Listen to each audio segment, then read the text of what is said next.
This show is produced by the Harwood Podcast Network. Hi, I'm Cindy Harris, and we love making this show available to you free of charge. If you'd like to help us keep it that way, make a contribution to our Karma Jar. For more information, visit our website.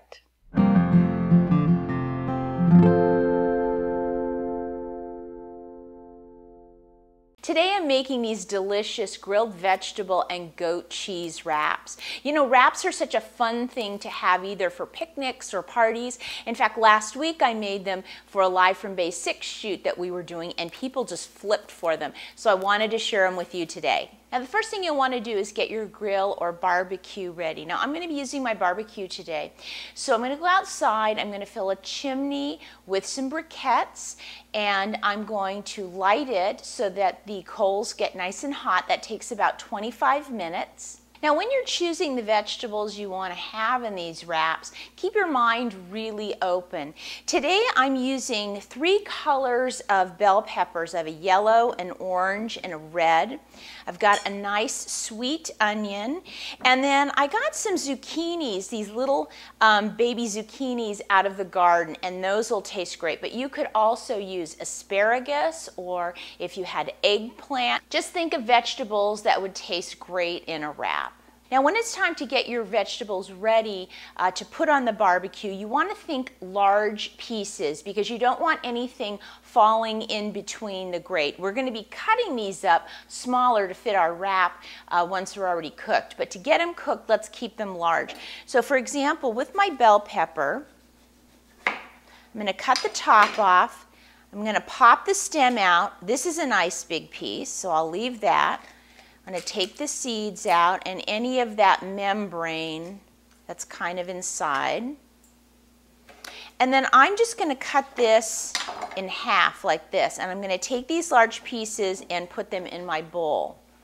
Same with the red and the orange bell pepper. Now for the zucchinis, I'm just going to take the ends off, split it down the middle, and this is a nice sized piece to put on the grill. Now for the onion, I've already peeled it, but I've left the root end on, and here's why. I'm going to take and I'm just going to cut the onion in half and then in fourths, but by leaving that root end on, the pieces don't fall apart. And the last thing we're going to do before we grill these vegetables is I'm going to take some olive oil. I'm just going to drizzle about 1 or 2 tablespoons on top of the vegetables, and I'm just going to take my hands and toss that together. We want to make sure we get a coating of olive oil on all the vegetables. That's going to help them from drying out too much when we're grilling them. And the last thing I want to get ready before I go out to grill is to get some of the accessory pieces together. One thing I like to take out is a nice stainless steel tray with a piece of foil. I have these really long tongs, and I love them because it lets me get onto the grill without my hand getting over the heat, so these are good. And then I have a little bowl that I'm going to put some canola oil in. You could also use vegetable oil if you want. Just a couple of tablespoons. And then some paper towel, and I have about 3 little strips of paper towel. I'm going to fold it up and then in half and in half again. Now this is what I'm going to use to oil my grill. So I'm going to take all of these things along with my vegetables and put them on my tray, and we're ready to go out and grill. And then I'll pour the coals out into a single layer onto the bottom of the grill. And I do want to make sure to leave about 1/4 of the space free of coals because I want to have a spot where there is no heat underneath the vegetables so that I can move them off to let them just stay warm and continue cooking slowly. Then I'm going to place my grill on top. I'm going to let that heat for about 5 minutes, and then I like to take a stiff wire brush and brush that down. And then we're going to take our paper towel with the canola oil, and using my long tongs, I'm just going to brush that over the top of the grill, and that's going to help make the vegetables not stick. Then it's time to place the vegetables on the grill, and you will need to stay with them, and you want to turn them frequently. We want to get some nice color on these vegetables.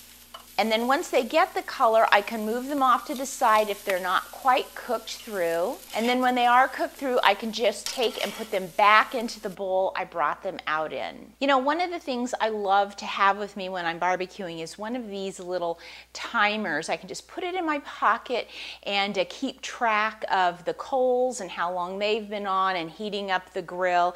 They're a really good thing to have on hand. Now we've got our vegetables. They've steamed just a little bit. That's why I put the foil on them, because we do want to get them sort of soft but not mushy. And now we're going to want to cut them up a little bit. So I'm going to take them out of the bowl, put them on my cutting board. I'm going to leave the bowl here because that's what I'm going to put them back in. And now it's time to cut them up. And I'm thinking about when we're rolling the wraps. So I tend to go with more of a long, narrow strip. So like, for example, the zucchini here, I'm just going to cut that in half lengthwise. Now with the big pieces of pepper, if you have any of the char that's kind of coming off, you can just scrape that off. That's fine. You want a little bit of it, but like this one has a little bit too much. So I'm going to pull that off, and then I'm going to cut it into some strips. You can see the vegetables are all cut up.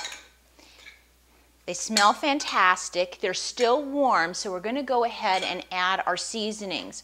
First, I'm going to sprinkle on some salt, then some black pepper, and then this is the secret ingredient, some balsamic vinegar. And what I'm going to do is I'm going to drizzle on anywhere from about 1 to 2 tablespoons of the balsamic vinegar. And I'm going to toss all that up. Now because the vegetables are still warm, it's really going to suck in all that flavor, and they're just fantastic. Now if you wanted to, you could serve these vegetables right now, like with some grilled fish or chicken. They don't have to be served warm like that though. You can let it just kind of cool to room temperature while you're cooking your meat. But for the purposes of our wrap today, we want them to be totally at room temperature. So I'm just going to let them sit here on the counter until they're nice and cooled down. Now it's time to make our wrap. So what we need is first some kind of thin flat bread. This is a lavash flat bread. It's really great for rolling up. You could also use tortillas if you like. Our vegetables here are nice and cooled down.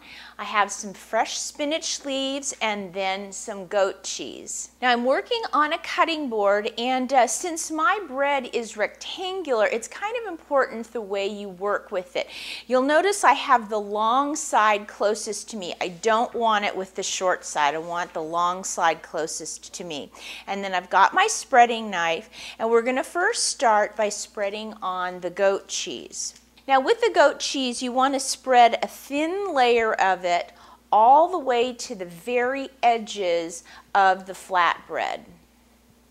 And the reason that's important is that when we roll up the wrap, we have to make sure that there is something to help it seal, and we're actually using the goat cheese to help the wrap seal itself. The goat cheese kind of wants to be crumbly, but if you press it down, you can smooth it almost like a cream cheese. Again, make sure you spread it to the very edges. That looks good.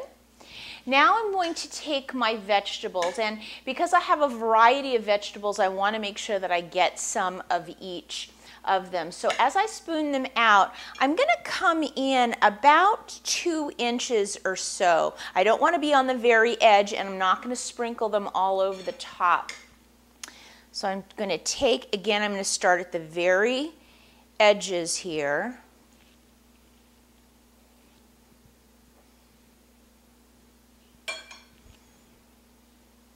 And I'm going to lay these in a nice line all the way across.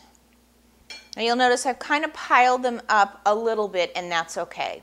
Next, I'm going to take my spinach, and I'm going to place spinach over the whole top of the bread.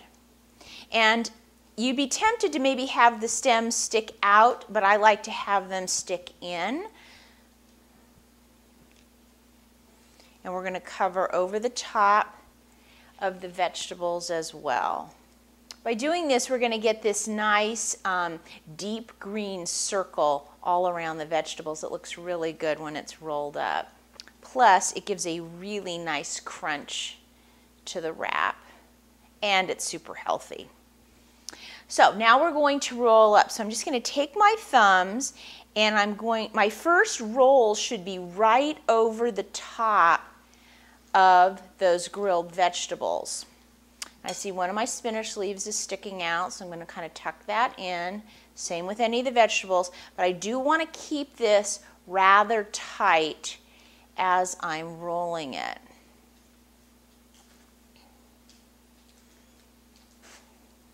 And you'll notice I make sure that the seam is down. That way it won't unroll on me. Now when I'm going to cut these up, I'm actually going to cut them into some about 3 or 4 inch long pieces. So I've got my knife, and with the wrap seam side down, I'm just going to cut straight across in thirds. And then when you open it up, see that great center, that green just wraps around there. It looks really, really sharp. Now, because of the goat cheese, you will want to keep these refrigerated. So tonight I'm going to be actually serving these for dinner with a nice fruit salad. So I'm just going to wrap this in plastic and put it in the refrigerator. But if I was going to wrap them individually and take them for a picnic, I would want to keep them in some sort of cooler so that goat cheese stays nice and fresh. Now, if you'd like to try these grilled vegetable and goat cheese wraps for your next picnic or get-together, just go to our website and go to the Easy Entertaining show notes, and I'll have the recipe there for you. Don't forget to join us on Facebook, and as always, if you have any ideas or questions for me, please send me an email. I'll see you next time.